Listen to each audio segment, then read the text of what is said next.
just television. It's okay to have silence. We can't take calls tonight, which is probably a good thing. but we're live, and thanks for watching Monkey Time. We're live every Wednesday at 8 usually, and we got a lot of things to talk about. I've got my list. I left my footage of Moral Monday this Monday at home, but wasn't that amazing? That was a really amazing turnout. I love the NNO. Ann Blythe, I think is her name. She's great, I guess. Is that her? Yeah, Ann Blythe, yeah. She is. She's a solid reporter. But I love that her article in yesterday's paper, Teachers Take the Lead in Protest. The teachers really turned out, y'all. It was amazing. Fayetteville Street was filled for 2 blocks and then more as people kept on filing in and marching around. Whoever wrote the headline, it's not Ann Blythe's fault, actually. It's that jerk who writes the NNO front page headlines. A final Moral Monday rally at the Capitol called the largest.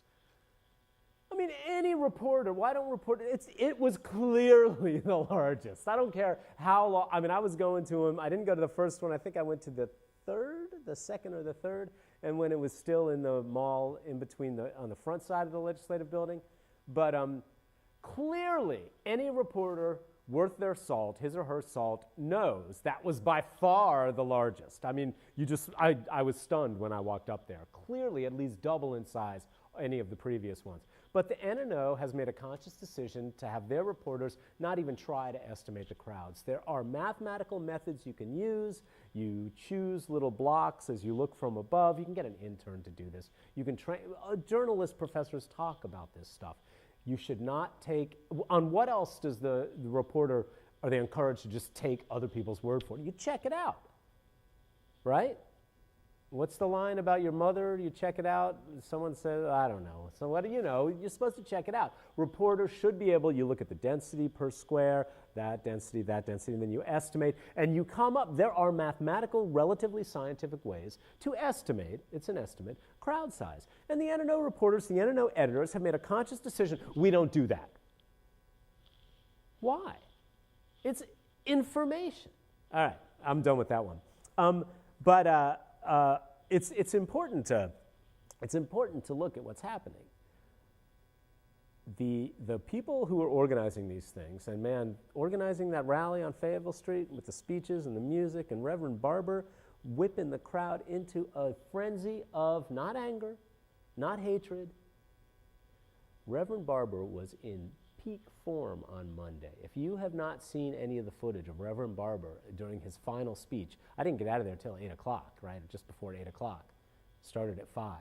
The final speech, they rallied on the Halifax Mall, the Government Mall, and walked up Salisbury Street, and then rallied, and there was gospel music, and then speakers, blah, blah, blah, and then Reverend Barber closed it off with, he had the crowd wild with not anger, not hatred. He had the crowd wild with joy.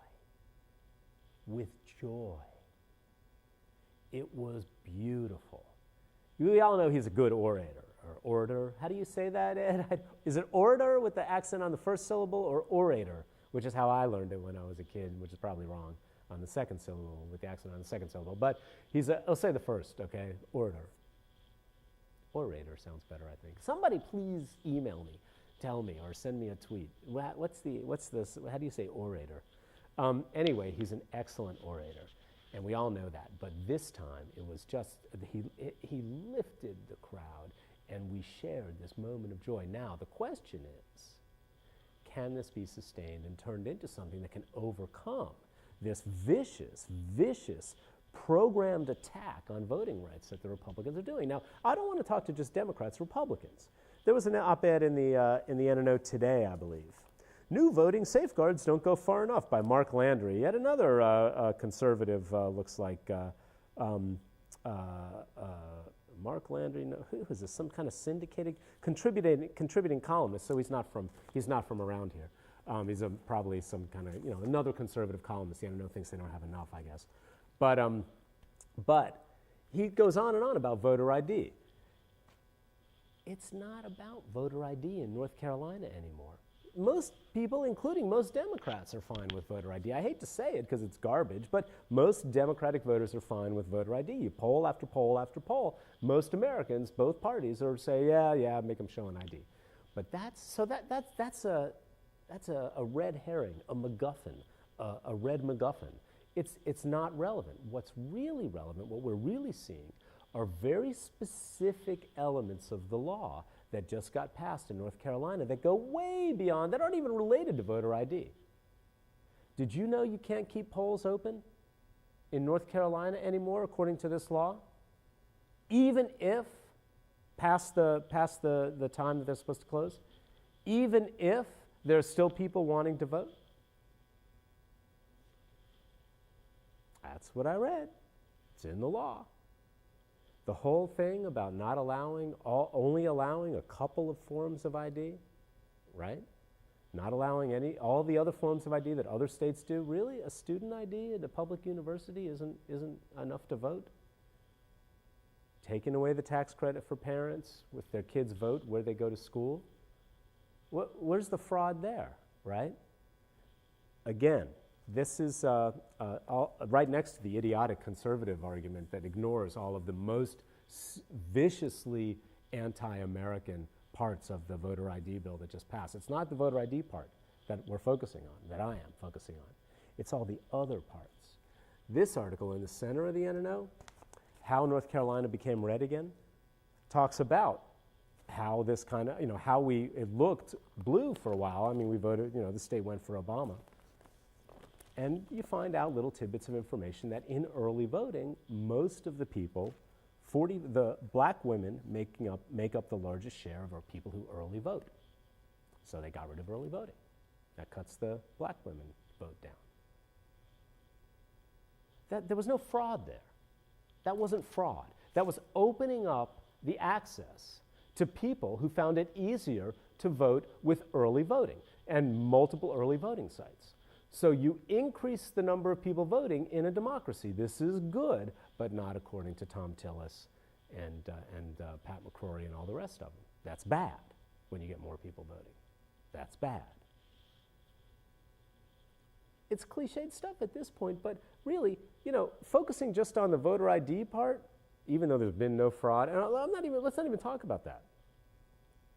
The other things have nothing to do with fraud and everything to do with limiting the votes of the kind of people who tend to vote Democratic. It's un-American, it's blatant, and yes, it's something that people like this guy, Mark Landry, don't even talk about.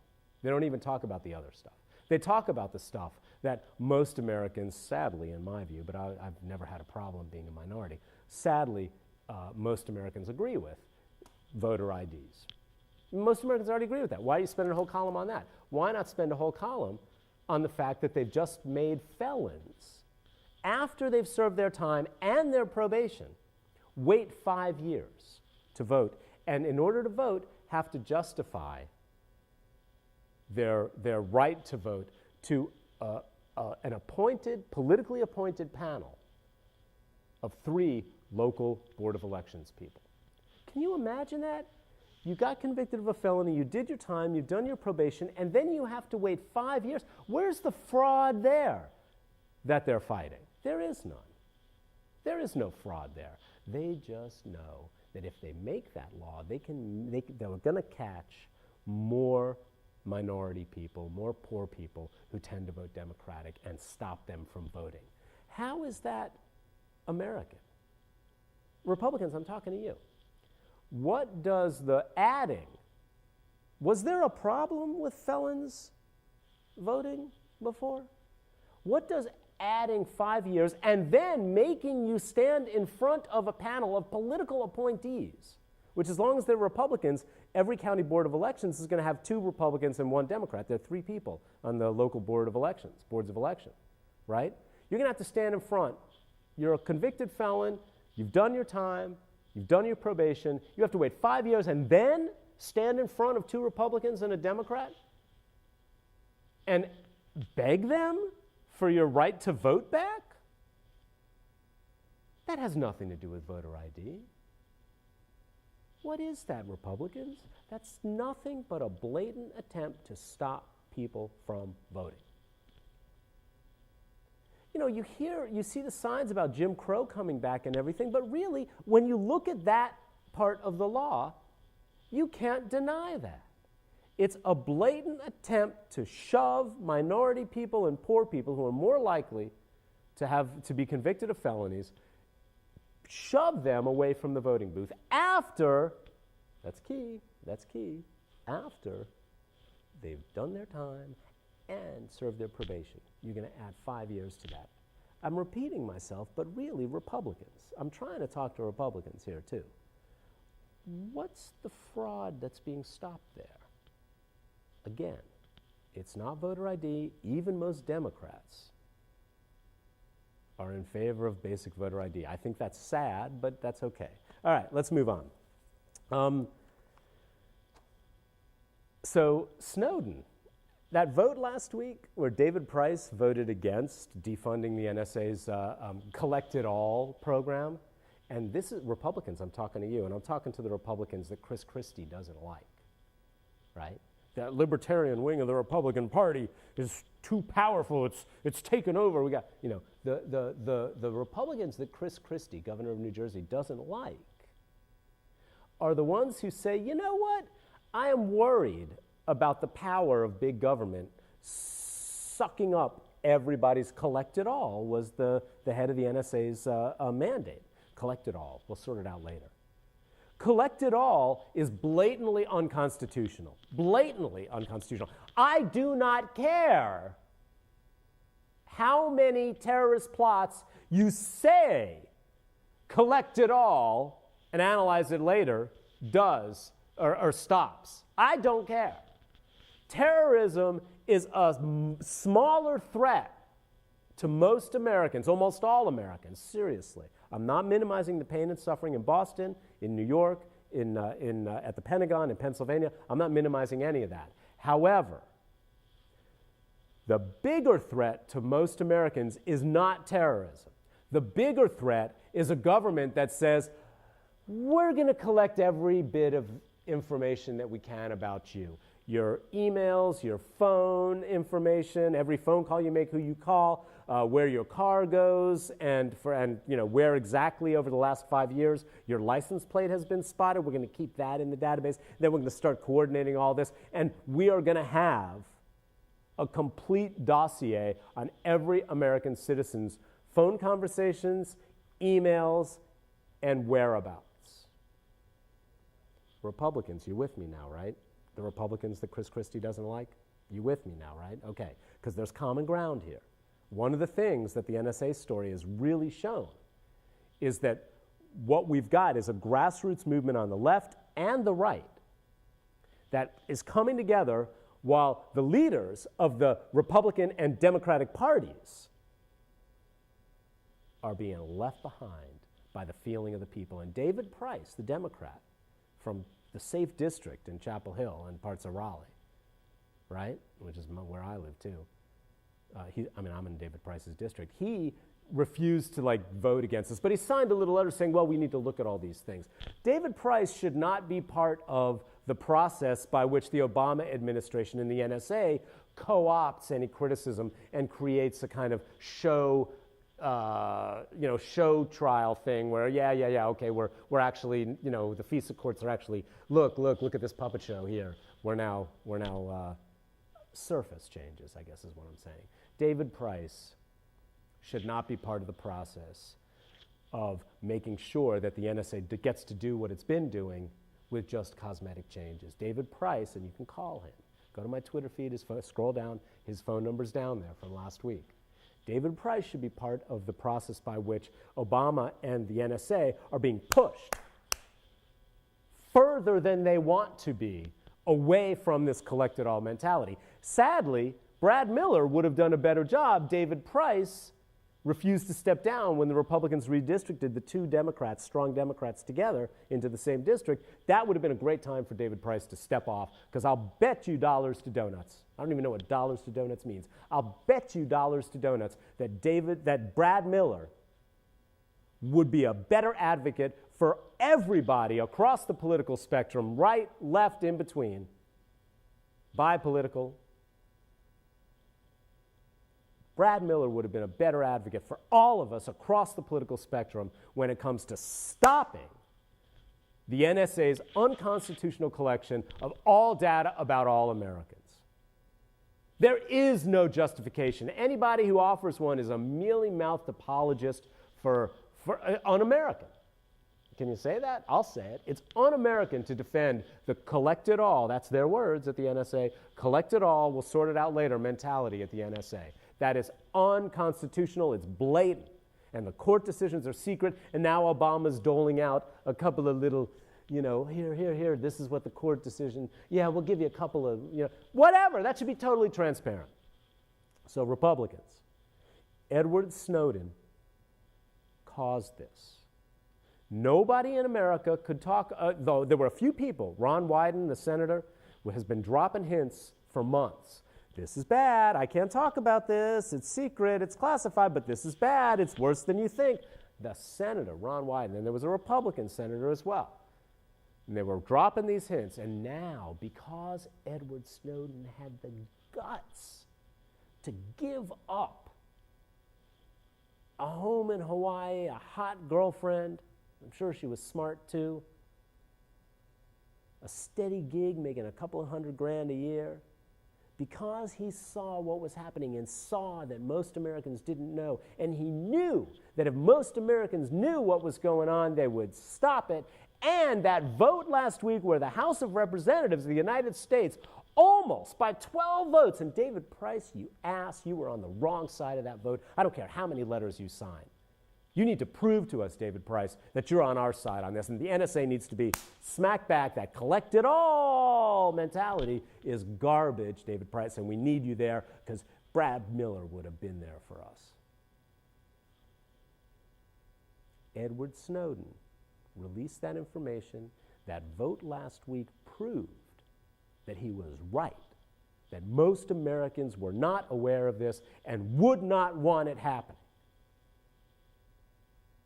Had the Democratic leadership at the top, the out-of-touch Democratic and Republican leadership. And this is where you've got people like Boehner and Pelosi on the same team, right? They love this crap, the NSA, the government surveillance of everybody. They've been there too long. They're way up there. You know what I'm saying? Down here at the bottom, left, right, on this issue, it don't matter. You know what I'm saying? You know what I'm saying. It don't matter. They should not be collecting it all on our emails, our phones, our whereabouts, everything. And turn it into some database out in Utah, some huge data center out in Utah where they're going to, process all that and come up with a profile of everything about you.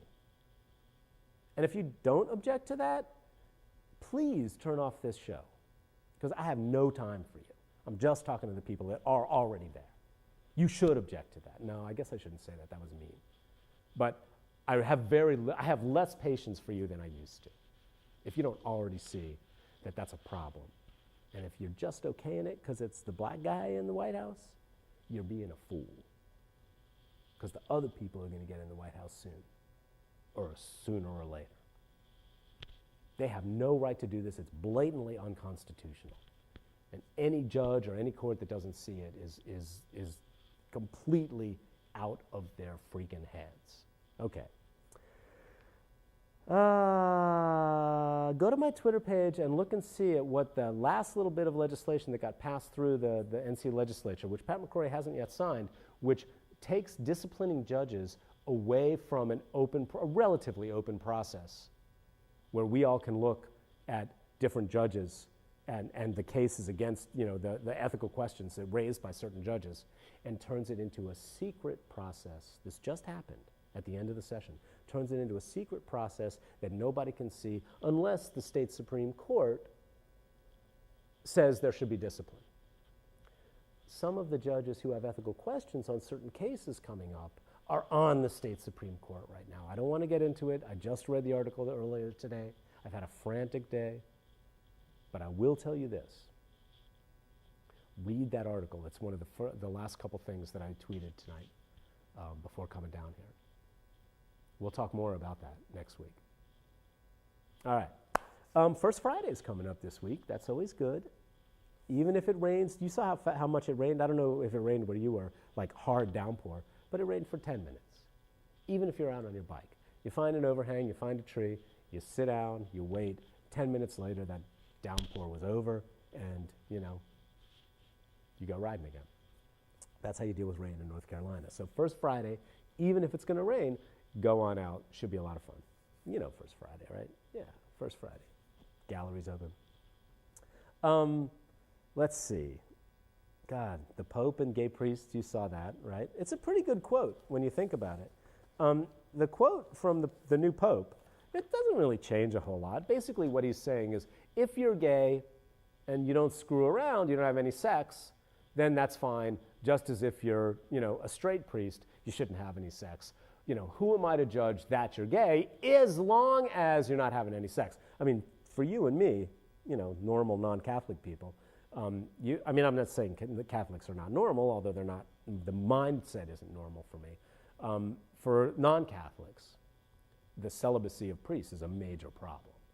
To me, anyway, it is. For some non-Catholics. It just makes absolutely no sense, and it wasn't how the church was early in its history, and there's no reason later on for the church to have done that, and there's certainly no reason why we should continue in the Catholic Church, why they should continue to require celibacy when it wasn't part of the Catholic Church at the beginning.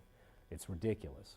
Anyway, but still, the idea that he used the word gay and not, as the previous Ratzinger Pope said, homosexual, and said, who am I to judge, is a real opening. It's really nice.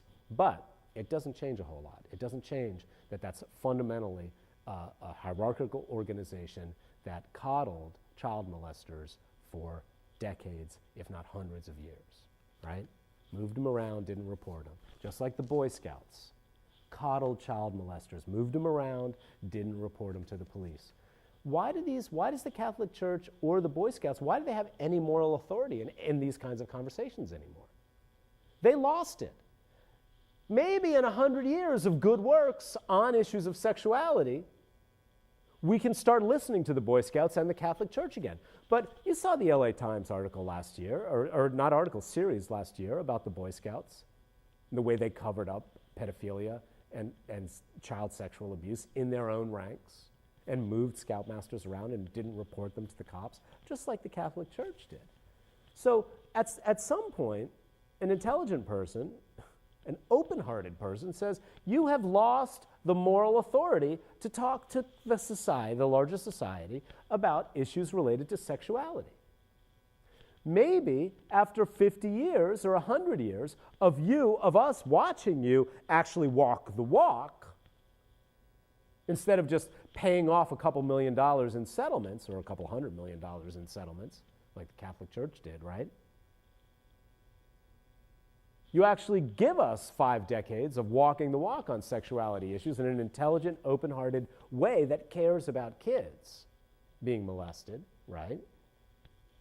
Then maybe we'll start listening to you in 2112. But the Pope said the word gay in a non-judgmental way. I don't buy what some of my tweeting pals are saying. I don't think Catholics, the cardinals, knew what they're getting with this new Pope. We'll see. It's still hard to overlook that he was complicit in some ways. 2 minutes, thanks. He was very closely connected in some ways to the dictatorship, the military dictatorship that was torturing and killing people in his home country back in the 70s and 80s, mostly the 70s. I think those arguments hold true. I mean, I've read his defenses. I think those arguments hold true, that he really didn't do as much as he should and as he should have or could have. I know that's easy to say, but you're holding yourself up as the moral authority of the Catholic world, and you have complicitous, relationships with torturers in your past. That's relevant. All right. Pat McCrory, this whole thing about, oh God, I love how he just continues to insist to the Associated Press and other places that the abortion restrictions that he just signed aren't really restrictions. It's gobbledygook. It's babbling gobbledygook, and trust me, I know babbling gobbledygook when I see it. 1 minute, all right. The cookies thing is just the icing on the cake. He's just completely out of touch and completely tone deaf, really. And it's great. He's probably feeling high on the hog right now, but I kind of doubt it. I think he's probably really insecure. Who else pulls a cookie stunt like that with women protesters? Wow. Really? All right, we got to wrap it up. But Pat McCroy is still insisting that these restrictions aren't going to close abortion clinics. Stunning idiocy. We'll see you next week. And, we should put up the sponsors. I'll see if I can get them on before we go.